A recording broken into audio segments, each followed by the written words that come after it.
গোটা জিৰা, গোটা ধনিয়া, গোটা জালুক, নহৰু আৰু আদা একেলগে পতা এখনতে পিচি লওঁ। আৰু পতাত পিছাৰ সোৱাদৰ কথাটো নকলেও হ'ব আৰু চবেই জানেই হয় নাই কিমান টেষ্টি হয়।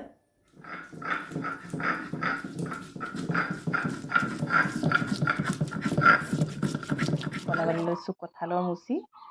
এনেইতো বহাগত খাব লাগে বুলি কয়, কিন্তু হ'লেও আজিকালি বজাৰত আগতীয়াকৈ ওলায় যিহেতু সেইকাৰণে খাই দিছোঁ। আৰু বহুতে কঁঠালখিনি বইল কৰি বনায়, কিন্তু মই বইল কৰি নবনাওঁ, এনেকৈ কুটি পেলাই অলপ দেৰি নিমখ পানীত তিয়াই থৈছিলোঁ। মই সেইভাগেই বনাম। আৰু এইফালে এয়া দেখিছিলেই নহয়, পিচি লৈছিলোঁ ধুনীয়াকৈ আদা, নহৰু, জিৰা, ধনিয়া আৰু নিমখ হালধি লৈ লৈছোঁ। আৰু লগতে এয়া অকণমান তেজপাতো লৈ লৈছোঁ দুখিলামান, অকণমান দি দিছোঁ ৰঙা জলকীয়াৰ গুড়ি।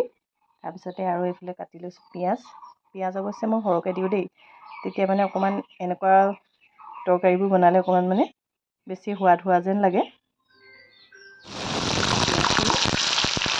তেলখিনি অলপ সৰহকৈ দিছোঁ, এইখিনি অকণমান মানে পিঁয়াজখিনি এতিয়া একদম বাদামী ৰং হোৱালৈকে ধুনীয়াকৈ ভাজি ল'ম। এতিয়া ইয়াতে দি দিছোঁ এইখিনি মছলা,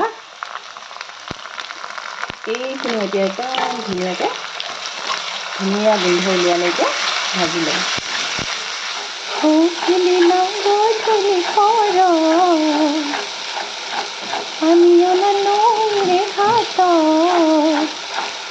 ধৰিছিলে তোমাৰ ভৰি কলা ফুল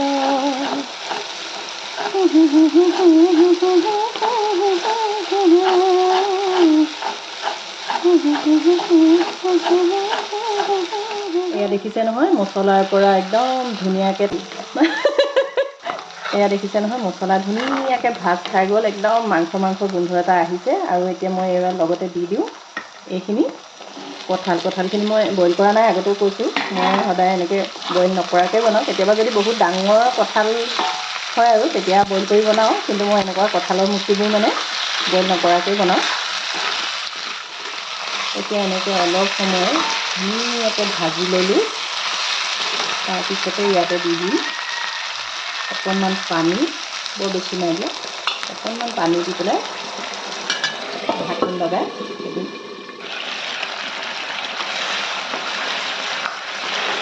সিজি গৈছে ধুনীয়াকৈ। অলপ সময় থ'ব লাগিব।